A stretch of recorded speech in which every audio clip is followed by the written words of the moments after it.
buenas tardes, amigos, y bienvenidos a Pasaje a lo Desconocido. ¿Qué vamos a tener como programa esta tarde?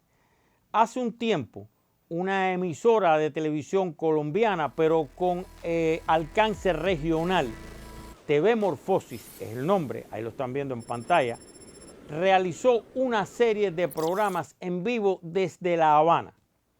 Tuvimos oportunidad de trabajar con ellos y personalmente tuve el privilegio de conducir distintos paneles. El primero de ellos, y que vamos a mostrar hoy, fue dedicado al incandescente tema, al inagotable tema, y que cada vez creo que será mayor, de la inteligencia artificial, sus realidades y sus perspectivas. ¿Qué les propongo hoy? Ver un resumen de lo que se discutió en este panel con jóvenes y brillantes especialistas cubanos y de otros países, graficado con algunas imágenes para disfrutar, aprender y adentrarnos en este fascinante mundo de la inteligencia artificial. Así que sin más, los invito a que nos vayamos hacia TV Morfosis de Colombia y nos adentremos en este panel de inteligencia artificial.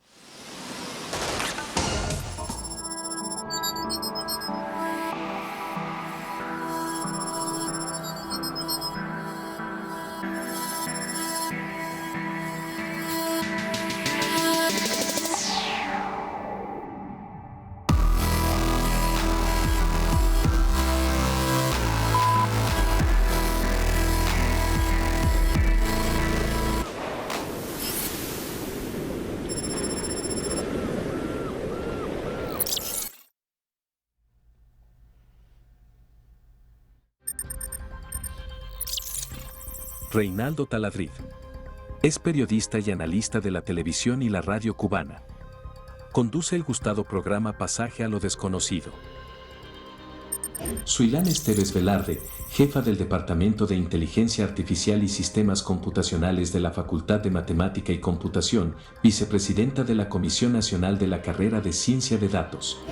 Alejandro Piat Mordis, vicedecano de Investigación y Postgrado de MATCOM y vicepresidente de la Sociedad Cubana de Matemáticas y Computación. Víctor Eduardo Solano, comunicador social de la Pontificia Universidad Javeriana. Ha sido periodista de las secciones Computadores y Tiempo de Ciencia del periódico El Tiempo, gerente editorial para América Latina de la revista Business Technology. Las reglas de juego, muy sencillas. Intervenciones 12, 15 minutos cuando máximo. Interactuamos libremente cualquiera, tanto yo, que soy quizás el único aprendiz aquí de ustedes, y ustedes entre ustedes también pueden, como se dice, agregar, preguntar o intervenir. Así que adelante, doctora. ¿Qué es la inteligencia artificial? ¿Cómo funciona? O lo que usted quiera decir o explicarnos sobre eso. Bueno, yo creo que hemos estado viendo un poquito de lo que es la definición como tal del campo en la conferencia inaugural, y por no repetirnos, yo creo que una cosa importante de entender de la IA es por qué la usamos. O sea, más allá de qué ventajas nos da como personas, qué nos aporta esta inteligencia artificial. Y ahí para mí hay una cosa súper importante, que es que incrementa las capacidades de las personas que la usan. Muchas veces pensamos en la inteligencia artificial como ella es lo inteligente. Y a veces esto al final no son más que algoritmos, realmente, que están detrás, modelos matemáticos, que se entrenan lo mismo de datos o que resuelven determinados problemas, pero que sí nos permiten tener capacidades que antes no teníamos. Por ejemplo, yo no soy capaz de ganarle al ajedrez a nadie medianamente bueno. Sin embargo, soy capaz de hacer un programa utilizando inteligencia artificial que le gane a los mejores del mundo. Es una capacidad que yo no tengo, pero que al utilizar inteligencia artificial puedo expandirla. Lo mismo me pasa, por ejemplo, con materiales audiovisuales. Yo no sé pintar, no sé hacer una gran imagen. Sin embargo, si utilizo un software de inteligencia artificial, soy capaz de crear contenidos con mis conocimientos, pero ahora sí con imágenes, con soporte, con videos, que no soy capaz de crear yo por mí misma. Entonces yo creo que esta expansión de nuestras capacidades nos hace entender por qué la IA llegó para quedarse y por qué no es una opción no utilizarla. Porque sencillamente es como intentar ponernos una venda y perder una habilidad que podríamos tener si lo utilizáramos. Yo he leído, he escuchado, he visto que hay algo que llaman los especialistas la singularidad. Dicen que es como cuando en la evolución los simios bajaron de las matas y empezaron a caminar y empezó ahí la evolución. O sea, que las máquinas van a tener, déjeme ver qué palabra uso, porque estoy ahora entre leones aquí del conocimiento. Si uso la palabra alma, espíritu, personalidad, los robots, como dice la gente popularmente, van a tener sentimientos, alma, y que eso va a trastocar por completo el futuro de la humanidad. Usted primero, que está con la palabra, pero quiero que cuando ustedes también intervengan me hablen un poco de la singularidad. Si les preocupa, si no les preocupa, si es exageración de esos guionistas tan talentosos que ahora están escribiendo para la televisión, que fueron recuperados, como se explicó en la conferencia magistral, o es una posibilidad real. Ese es un debate ahora mismo filosófico, porque incluso qué es pensar, qué es tener conciencia. Hace falta para considerar que algo es inteligente esa conciencia, ¿no? Son preguntas que rayan un poco incluso la filosofía. Lo que sí es verdad es que la inteligencia artificial de la que estamos disfrutando hoy en día, la que hay hoy real, que está funcionando, está bastante lejos realmente de esa pregunta como para hacer una preocupación ahora. Ahora mismo yo creo que si bien puede ser una pregunta interesante, hay muchos más temas de cómo la estamos utilizando que nos van a tocar mucho antes y son mucho más peligrosos, incluso para nosotros, que pensar que la inteligencia artificial va a descubrir esa conciencia ahora mismo. O sea, usted como buena científica no está diciendo que no, pero que no por el momento. Porque usted está de acuerdo, está sintiendo. El tema de la singularidad viene de la ciencia ficción, ¿no? La ciencia ficción, sí, los buenos escritores de ciencia ficción siempre han sido un poco predictores del futuro. Bueno, se han equivocado en cosas, etcétera, pero bueno, en general esta preocupación de que la tecnología, a medida que la tecnología avanza, es más fácil hacer nueva tecnología. Cada vez la tecnología se ayuda a sí misma. Y el tema de la singularidad es la idea esta, es una idea teórica, ¿no? De que en cierto punto la tecnología, la automatización, los robots, la IA, las fábricas van a ser tan capaces que van a ser capaces de mejorarse a sí mismas. No estamos en ese punto todavía. Todavía hoy la versión nueva de ChatGPT, mejor que ChatGPT anterior, la hacen un grupo de científicos utilizando ciencia de toda la vida. Pero, ¿qué sucede si en un punto la tecnología es tan avanzada que le puedes preguntar a ChatGPT 7? Oye, ¿qué hay que hacer para que ChatGPT 8 sea mejor? Y este algoritmo de inteligencia artificial es capaz de darte cuál sería la respuesta a cuáles son los adelantos científicos, la nueva investigación que hay que hacer para mejorarlo. En ese momento, la hipótesis es que los humanos dejamos de ser relevantes como motor impulsor de la tecnología fundamental. O sea, hemos sido toda la vida los impulsores de la tecnología. La tecnología no avanza sola, avanza porque los seres humanos siguen haciendo investigación, siguen poniendo conocimiento. ¿Qué sucede cuando la tecnología se puede hacer mejorar a sí misma? Ese es el punto de la singularidad. La idea, la hipótesis es que llegas a un punto en el que como especie dejas de ser relevante, de repente aparece una cosa nueva que es capaz de mejorarse a sí misma y se nos va a alejar a velocidad exponencial de nuestras capacidades, y en algún momento será tan capaz de hacer cualquier cosa que tendremos que siempre estar a su merced y decir, bueno, ojalá nos tenga en zoológicos y nos cuide y nos mantenga, porque de repente no podemos controlar esto. Y esa es la preocupación de un sector pequeño pero muy vocal de gente del mundo de los riesgos existenciales de la IA, que están promoviendo sobre todo una pausa y una desaceleración importante en la investigación, porque dicen, esto dentro de 10 años puede ser fatal. Esto puede ser la bomba nuclear, pero la bomba nuclear con inteligencia propia que decida cuándo explotar. No es la opinión de la mayoría de los expertos, no es ni siquiera, no es la opinión mía, no es la opinión de la mayoría de la gente que nos dedicamos a esto en el día a día, pero sí es una opinión muy fuerte que está saliendo mucho en los medios y que tiene sus argumentos de que podemos discutir por diferentes lados, pero es como la visión más extrema de esto, ¿no? El peligro máximo de esto. Vamos ahora a nuestro consultor. Yo leí hace poco y vi que creo que despidieron a alguien en Google porque dicen que empezó a tener conversaciones, ¿cómo se dice?, con espíritu, con alma, con una máquina. ¿Eso es verdad? ¿No es verdad? ¿Se exageró? ¿Es algo de que es el tipo de dato que se introduce y después sale cada vez que hay un buscador y aparece en todos lados y no es real, o fue real? Y bueno, hago esta introducción para que también dé su opinión sobre la famosa singularidad. Bueno, pues mire, yo este caso en particular no lo seguí. Hay tantas anécdotas e historias que están naciendo. De hecho, yo no sé si seguramente les pasa a ustedes, pero llega un momento en el que uno dice, bueno, quiero estar actualizado, cuáles son las herramientas, y es imposible seguirle el paso. Yo ya renuncié a eso porque todos los días hay 7, 8, 10 herramientas de inteligencia artificial. Por eso digo, esa anécdota creo que puede estar más un tema relacionado en que algo fundamental en esto es el lenguaje. Y un chat GPT, precisamente, que es la herramienta que puso este tema en la conversación cotidiana, porque como veíamos, inteligencia artificial estamos hablando desde los años 30, pero ¿estábamos hablando todos? No. Fue 2022 la explosión masiva del conocimiento sobre la inteligencia artificial. Pero básicamente a lo que iba es, esto es un tema de lenguaje. Cuando no hay información, la inteligencia artificial acude al lenguaje para autocompletarse. Por eso, si uno es exigente haciéndole preguntas y contrapreguntas a la inteligencia artificial, esta termina respondiendo cualquier cosa con tal de unir palabras en frases que suenen coherentes, pero no necesariamente entregando fuentes de información viable.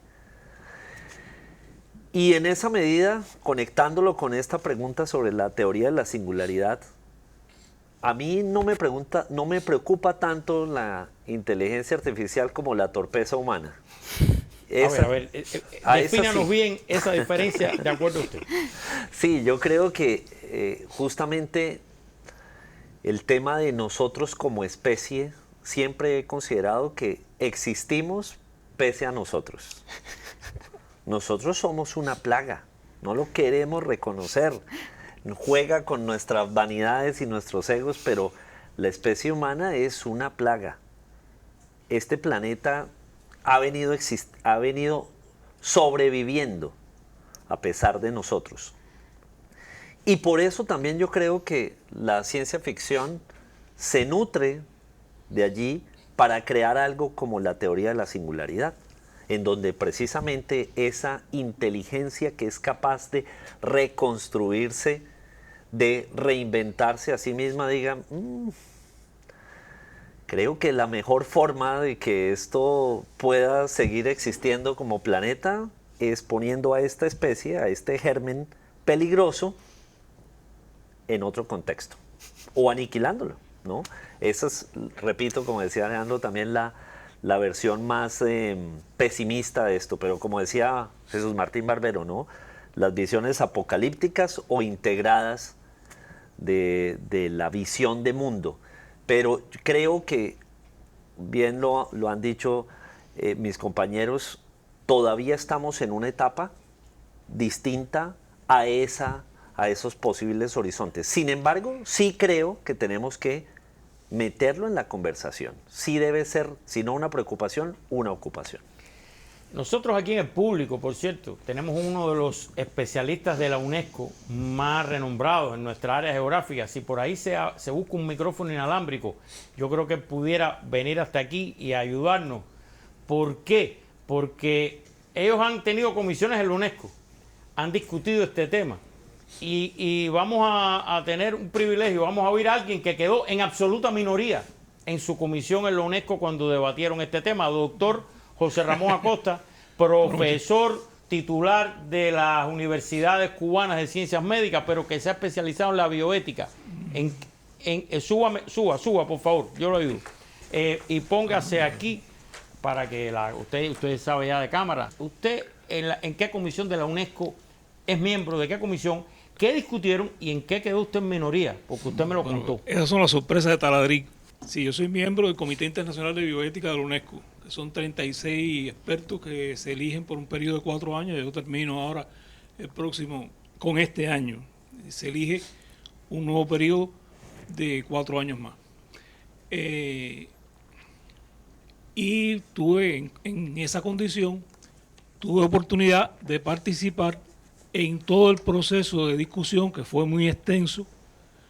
Empezó a finales de 2021 y terminó en 2022, del informe sobre recomendaciones éticas para el uso de la inteligencia artificial de los organismos de ética de la UNESCO. Porque la UNESCO tiene 3 organismos. Del Comité Internacional de Bioética, que es de expertos, tiene una comisión intergubernamental que ya es representativa de Estados miembros de la UNESCO para ética de la ciencia y la tecnología, y tiene un tercer organismo de ética. Bueno, este documento se aprobó en una reunión conjunta de los 3 organismos. Fue un proceso, como ya le digo, muy dilatado. Nosotros tuvimos la oportunidad en Cuba de, con la primera copia, estábamos en medio de la pandemia en aquel momento, recuerden que era el momento más intenso de la pandemia, lo tuvimos que hacer virtual. Recogimos opinión de 42 expertos, y expertos en bioética, lo auspició el Comité Nacional Cubano de Bioética y la Sociedad Cubana de Neurociencia. Y con esos elementos fuimos a esa discusión virtual que duró una semana durante 3 meses, es decir, cada mes una semana, de 7 de la mañana a 1 de la tarde. Fue intenso porque se discutió párrafo a párrafo, casi palabra por palabra. Llevábamos 7 propuestas. O sea, después de esa discusión entre nosotros aquí, yo un poco era el vocero de esas 7 propuestas. Y además, el grupo de la Embajada Cubana en la UNESCO, que nos apoyó en ese debate. Y de las 7 propuestas, hubo algunas que ni siquiera las tuvimos que llevar porque otros países lo plantearon. Y sin embargo, de esa, la única que no se aprobó fue precisamente esta preocupación que ustedes mismos han planteado y ese debate que dice nuestro experto. ¿Qué usted propuso en concreto? No, que había que garantizar que en los algoritmos que se le facilitaran a los sistemas tecnológicos de inteligencia artificial no se propiciara, o tener cuidado, de que no propiciara el autorreconocimiento de la singularidad de esos sistemas y tener la vigilancia sobre estos para evitar que autopoéticamente este proceso se produjera autónomamente por los sistemas. En esencia, usted estaba proponiendo tomar medidas para evitar que ocurra la singularidad. Y monitorear eso. Y monitorearlo. Porque a la larga, como dice él, ocurrirá. Ahora no es el momento. ¿Y cómo fue la votación en la UNESCO? No, en absoluta minoría. La mayoría votó contra esa propuesta. Contra esa propuesta. ¿Qué ustedes creen? Si enumeramos todos los posibles riesgos de los que hay que preocuparse con la tecnología o con la IA en general, y le asociamos a cada uno de esos riesgos una importancia, ¿no? Le damos peso a cada una de esas cosas, entonces todos los riesgos son importantes, y el riesgo existencial, hay un punto que es un riesgo que tiene una probabilidad de 0.0001% de ocurrir, y que si ocurre te aniquilan, es game over. Debe tener 100% de importancia, ¿no? Porque no importa cuán chiquita sea la probabilidad, si el resultado de eso es aniquilación total, eso debería ser lo más importante, ¿no? Y este es fundamentalmente el argumento a favor de esta parte de la discusión. Lo que sucede es que cuando tú enumeras todos los riesgos del desarrollo de inteligencia artificial en los próximos 10 o 15 años, este es de los riesgos que todos los expertos, o la mayoría de los expertos, consideran que está a más largo plazo y que es menos probable. Y hay muchos riesgos y retos mucho más cercanos, mucho más, que tienen un impacto mucho más grande ahora mismo en la sociedad, con todo lo que tiene que ver con la desigualdad y la equidad y toda esta discusión que tuvimos al principio, que entonces puede ser tratar de no robarle importancia a los problemas actuales con tal de dedicarse a estudiar un problema que puede ser todavía extremadamente teórico y que a lo mejor no tenemos ni siquiera la certeza, si todavía no sabemos ni siquiera si teóricamente es posible, porque la computación no ha decidido todavía si es cierto que todo lo que puede hacer una mente humana lo puede hacer una computadora o no. O sea, esa es una discusión que todavía no está determinada. Entonces hay mucha gente que piensa, esto puede ser un riesgo potencial extremadamente importante, pero está tan lejos que con los recursos limitados que tenemos y las condiciones que tenemos hoy para resolver problemas, hay que concentrarse en otras cosas. Si quedara de mi parte votar, yo diría, esta es de las cosas que hay que poner encima de la mesa de discusión, pero la prioridad que tiene es menor que unas cuantas cosas que hay que discutir mucho antes. No es que sea cero, ni es que no haya que dedicarle tiempo, pero sí hay que darle la importancia que lleva con respecto a lo que la evidencia hoy te dice que está sucediendo y que es lo más probable que pueda suceder. El espíritu de Salomón entró en usted y no dijo cómo hubiera votado. Yeah. No, de hubiera votado... ¿De qué estamos hablando en la votación? Hay que incluir esto como una de las cosas crear mecanismos para monitorear y prevenir que se dé la, sí. Estoy de acuerdo. Entonces usted hubiera votado a favor de Sí, estoy de ¿Y qué acuerdo. hubiera dicho usted? ¿Hubiera votado como hubiera votado? ¿Cómo hubiera votado? Yo creo que no. Yo creo que yo soy de la gente que hubiera votado no. Un poco también en parte de poner la discusión, pero es que creo que eso, el hecho de traer esa discusión a la mesa y pensar que realmente es un problema real que tenemos ahora mismo, le roba la importancia a muchas cosas que nos van a impedir incluso llegar a esa etapa si existiría, porque tenemos tantos malos usos de la IA que estamos viendo hoy, que son riesgos reales que nos están pasando hoy, que no nos damos cuenta, que la gente no sabe que están pasando y los estamos usando. Y la estamos mal empleando para un montón de cosas. Mencióname 3, por ejemplo. Voy. El primero. Hablábamos ya hoy de la burbuja que crea alrededor de las personas. Nos damos cuenta que eso te impide ser la persona que quieres ser. Eres la persona de tu pasado. Tus gustos que le entraste por primera vez al algoritmo. No puedes mejorar en el futuro prácticamente. Porque te voy a mostrar más de lo mismo cada vez. Y eso sin tener en cuenta que además, si yo puedo decidir qué ves y qué no, incluso te puedo manipular al respecto de lo que yo quiero que pienses. Y ya no es ni siquiera la persona que tú fuiste, sino la persona que yo quiero que seas. Eso es uno de los grandes problemas. Otro, usamos algoritmos que hoy en día mejoran la eficiencia de lo que estamos haciendo. Y le damos una métrica, y los algoritmos son buenísimos en la métrica que nosotros le damos, buenísimos. Espectaculares, pero no tenemos cuidado con que esa métrica cumpla reglas morales y éticas humanas. Y tenemos, por ejemplo, hoy la contratación en muchos trabajos que se hace por horas y demás, la diseñan algoritmos. Eso no tiene en cuenta si tienes familia, si los niños necesitan una estabilidad en la casa, los horarios en los que tú entres al trabajo, si tienes el tiempo de ocio independiente. Eso no importa, porque lo que estoy optimizando es tiempo, o es dinero, o es publicidad. Y no está mal el algoritmo está haciendo exactamente lo que tú le dijiste. Lo que pasa es que lo que tú le dijiste no necesariamente es bueno para la sociedad humana. Otro ejemplo, tenemos algoritmos que hacen maravillas con las vacunas, con los genes, con todas estas cosas. Pudimos tener vacunas para el COVID muchísimo antes, utilizando todos estos algoritmos que mezclan tecnología de un artículo que sacó una gente con otro totalmente distinto. Esa misma habilidad es la misma exactamente que hace falta para crear virus que maten a personas. Es la misma herramienta. Hace falta recombinar los mismos tipos de conocimientos. Es un arma. Depende para qué la uses. El arma en sí, o sea, el poder en sí no es malo. Es una nueva habilidad que tienes. El problema es para qué la estamos usando. Le acaba de dar un buen argumento a nuestro invitado de colombiano, porque eso es viejísimo en la ciencia, la dualidad de cualquier laboratorio. Se dice así. Mi voto es que sí a los mecanismos de monitoreo, pero no a una posición radical de cercenar el avance de la tecnología. Lo más seguro para un barco es que no zarpe del muelle, pero para eso no se hicieron los barcos.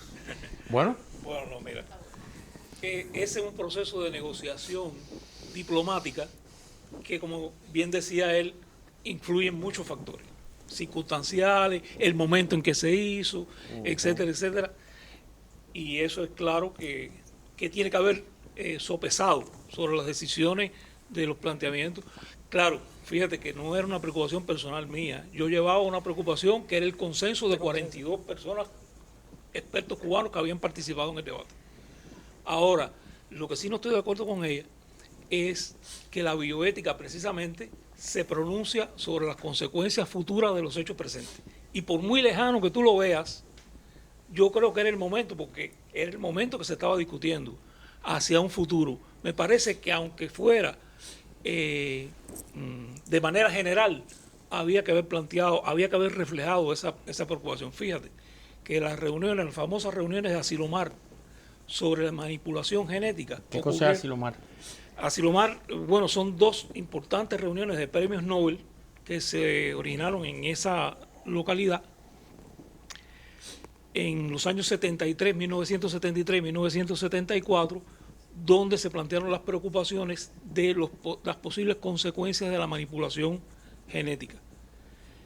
Y eso ocurrió en 1973 y se pronunciaron sobre hechos que se acaban de producir recientemente en las famosas tijeras genéticas.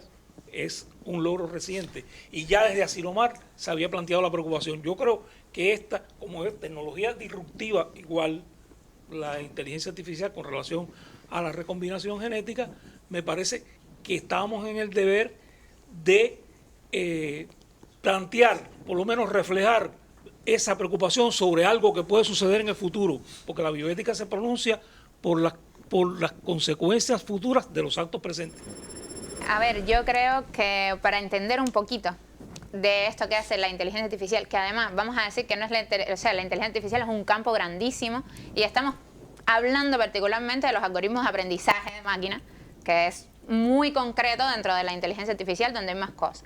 Pero bueno, en particular en ese campo, para entenderlo un poco, o sea, a los estudiantes en secundaria los enseñamos a utilizar las fórmulas de física para calcular el resultado a cómo se resuelven problemas.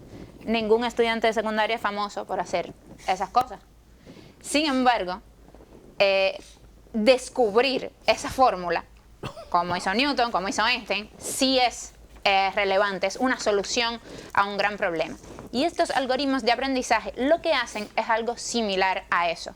O sea, yo tengo datos, tengo soluciones, o sea, a un problema determinado, quiero saber si estas imágenes, lo que se está viendo es un cáncer o no. Y entonces yo lo que quiero es cuál es la fórmula que yo debería aplicar sobre los numeritos de dibujitos que tienen esas imágenes para yo saber si ahí hay cáncer o no.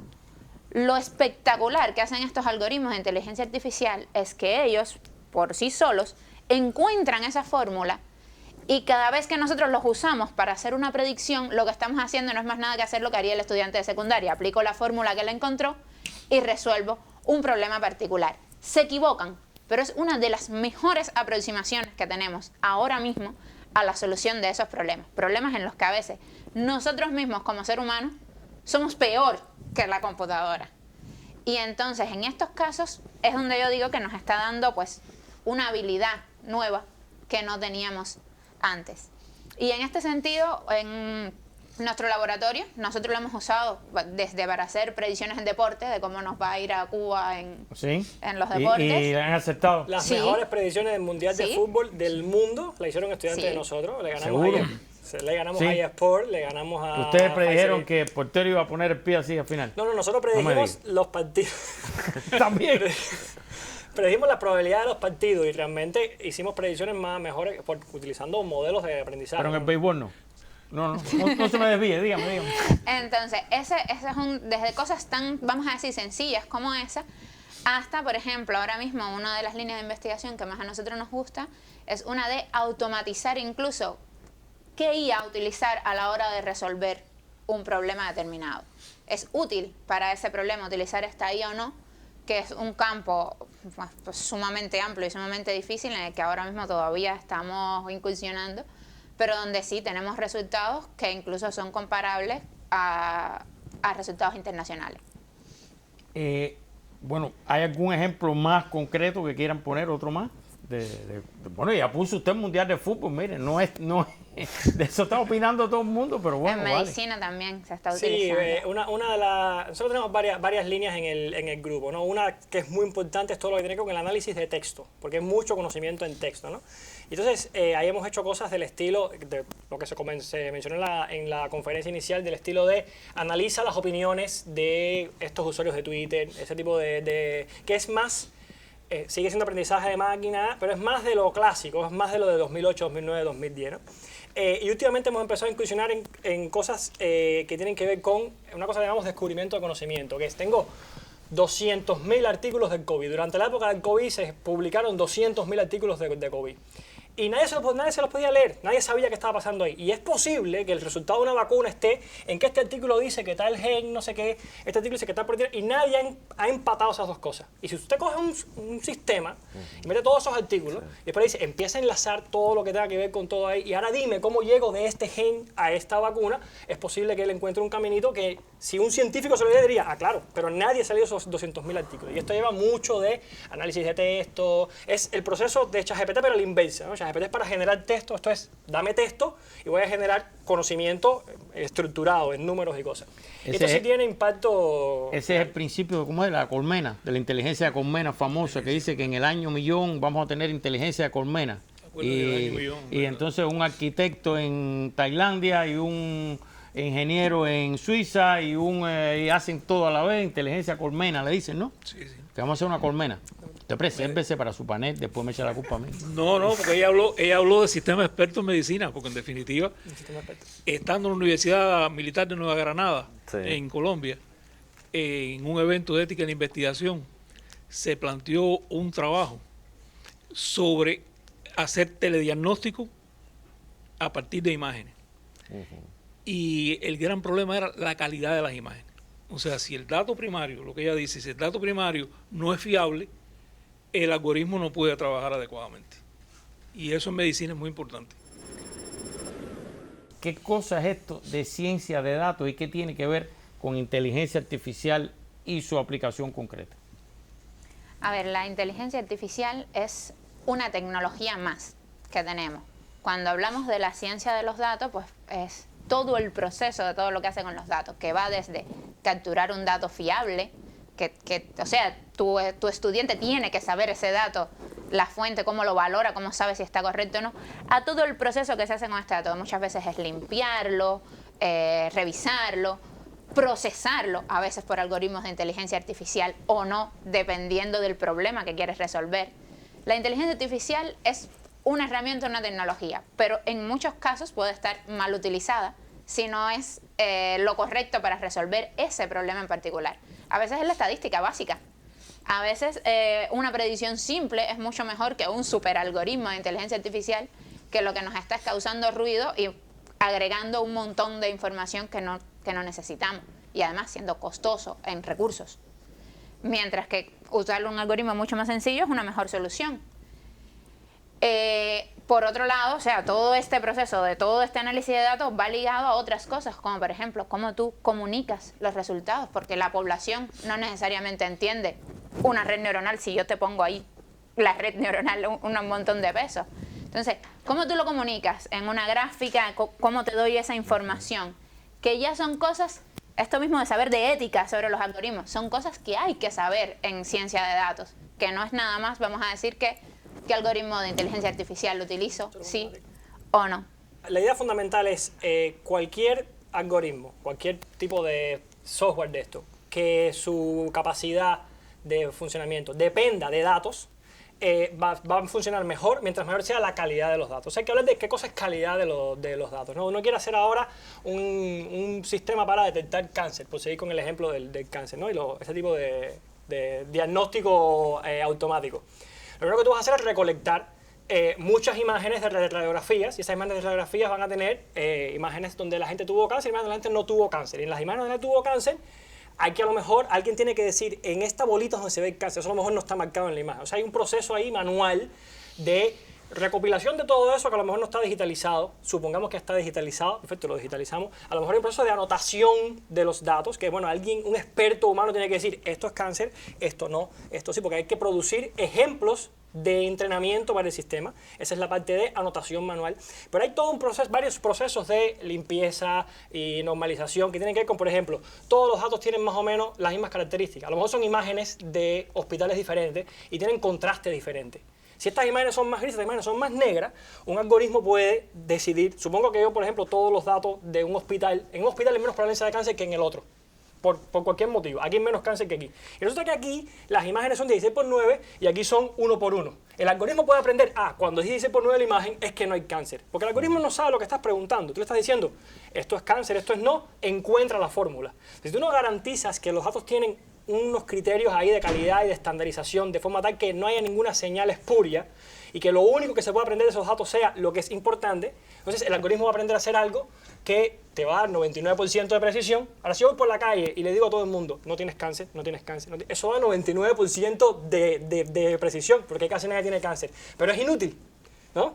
Lo importante es poder decir, en ese 1% sí tú. Entonces, todo ese proceso que va antes de la matemática, va antes de los algoritmos, va antes del software, que con garantizar que la recolección de los datos tenga la calidad requerida para que no vayas a aprender de ahí algo que no sea útil, todo eso es fundamental y tiene que ver con el pipeline de ciencia de datos. Y todo eso sin contar toda la parte ética de esos datos, donde los recolecté, los pacientes dieron su permiso de que se recolectaran, en fin. Todo un proceso que es mucho, eso es 90% del proceso, 10% es echar la computadora a andar para que entrene los algoritmos. Yo lo estaba escuchando a él y sabe lo que estaba pensando. Quizás es los trucos de la mente, o como decía la vieja canción, los molinos de mi mente y de toda esa cosa.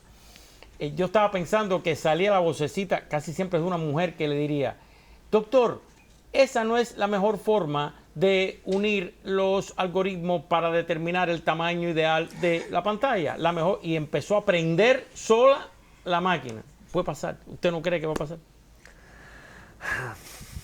Creo que justamente, y lo han mencionado aquí los colegas, el tema del aprendizaje es fundamental en el desarrollo de la inteligencia artificial. Y eso da para que si hay una lógica de premiar el aprendizaje, de privilegiarlo dentro del desarrollo de la inteligencia artificial, puede pasar prácticamente cualquier cosa. Miren, y hablando de aprendizajes, precisamente nos pedía ahora ejemplos positivos. Y creo que hay un hilo conductor también que ha motivado mucho el desarrollo de la inteligencia artificial y es la optimización del tiempo. Ganar tiempo sigue siendo un activo supremamente valioso. Y voy a aprovechar el tiempo justamente que nos queda. Seguridad.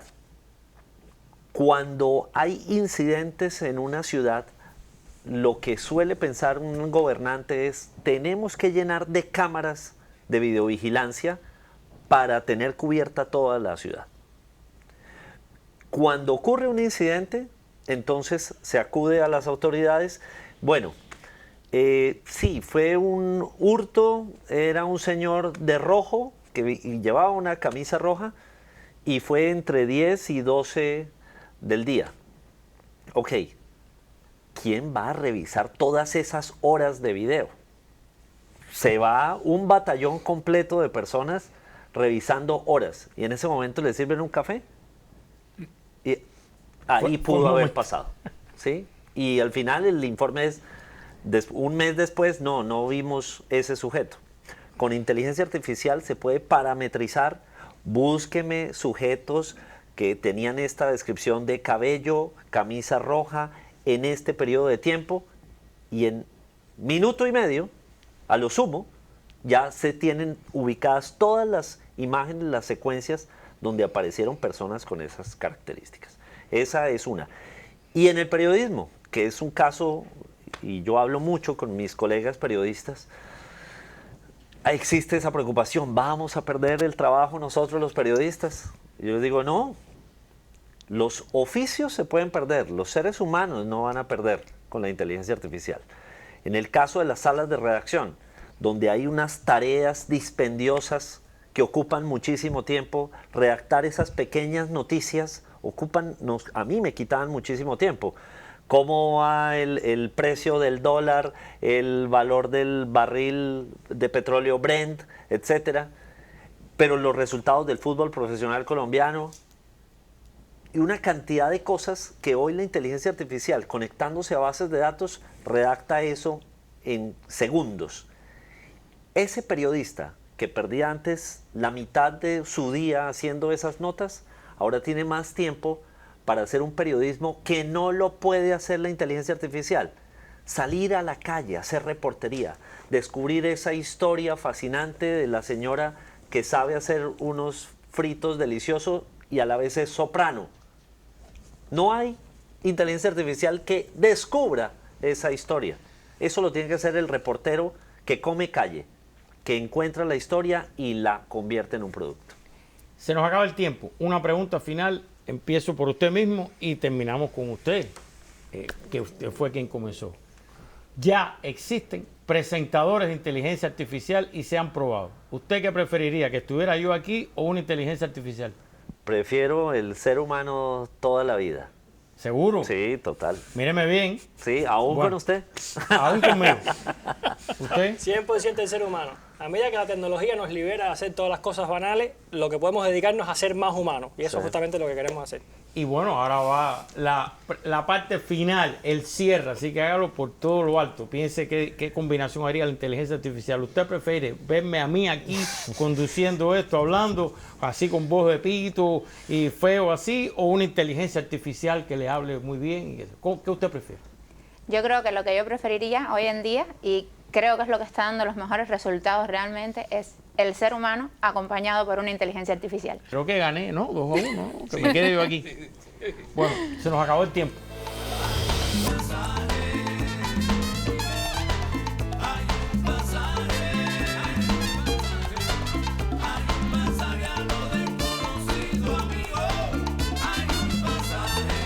¿Y qué me queda? Pues solamente pedirle, como cada semana, que este sea solo un inicio para que usted busque, lea, vea, escuche, alimente su cerebro, analice, para que, como siempre les pedimos, al final saque usted sus propias conclusiones. Buenas tardes.